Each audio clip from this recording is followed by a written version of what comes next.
அன்னை சமையலில் பார்க்க போகிறது முட்டை பராத்தா. இது பிரேக்ஃபாஸ்ட் அண்ட் டின்னருக்கான ரெசிபி. குழந்தைங்க நல்லா விரும்பி சாப்பிடுவாங்க. வாங்க எப்படி செய்யறதுன்னு பார்க்கலாம். 1 கப் கோதுமை மாவு சேர்த்துக்கலாம், 1 கப் மைதா, தேவையான அளவு உப்பு, கொஞ்சம் எண்ணெய்,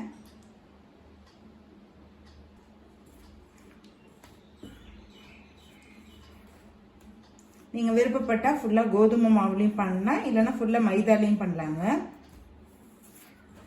இப்போ 3/4 கப் தண்ணி சேர்த்துக்கலாம்.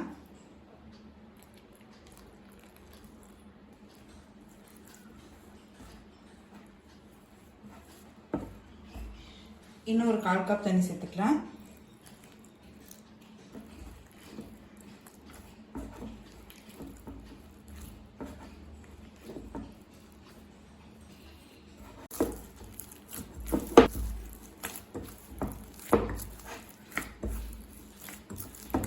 நல்லா பிசைஞ்சாச்சுங்க.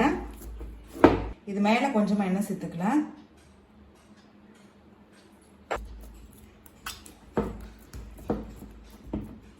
நல்லா இப்படி அழுத்தும் போது நல்லா சாஃப்டா இருக்கணுங்க. இப்போ இதை ஒரு 20 நிமிஷம் நல்லா ஊற வச்சிடலாம். இப்போ 3 முட்டையை உடைச்சு ஊற்றிக்கலாங்க. தேவையான அளவு உப்பு, 1/4 டீஸ்பூன் மிளகாய்த்தூள், 1/4 டீஸ்பூன் கரம் மசாலா, 1/4 டீஸ்பூன் மிளகுத்தூள், கொஞ்சம் மஞ்சத்தூள். இது எல்லாத்தையும் நல்லா பீட் பண்ணிக்கலாம்.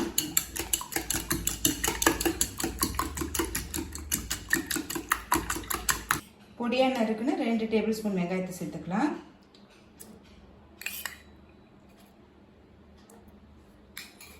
ஒரு பச்சை மிளகாய், கொஞ்சம் கொத்தமல்லி,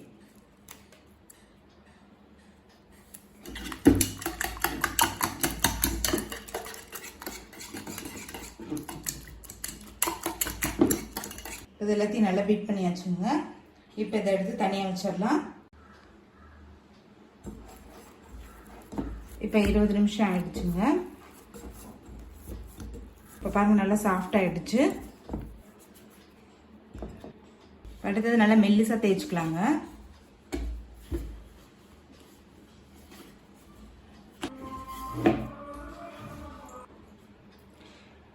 இப்போ இது நல்லா மெல்லிசா தேய்ச்சாச்சுங்க. இப்போ நம்ம அடிச்சு வச்சிருக்க முட்டை இதில் சேர்த்துக்கலாம்.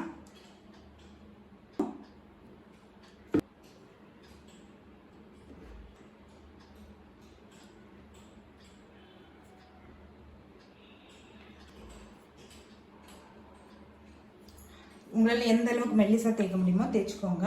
இப்போ அடிச்சு வச்சிருக்க முட்டையை இதில் சேர்த்துக்கலாங்க.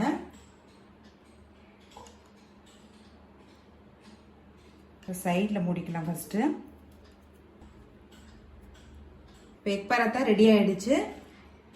நம்ம தோசைக்கல்ல போட்டு பொரிக்க ஆரம்பிச்சிடலாம். நம்ம தோசைக்கல் சூடாயிடுச்சுங்க.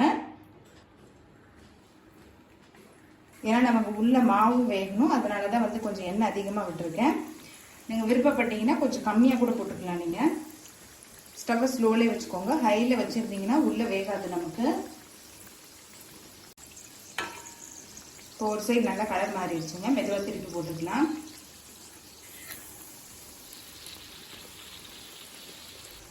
இப்போ அடியிலையும் கலர் நல்லா மாறிடுச்சுங்க. இப்போ எக் பராத்தா ரெடி ஆயிடுச்சுங்க. சர்வ் பண்ணிடலாம்.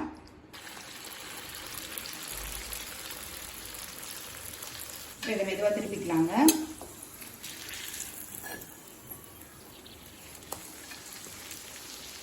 இப்போ இந்த சைடு வெந்துடுச்சுங்க.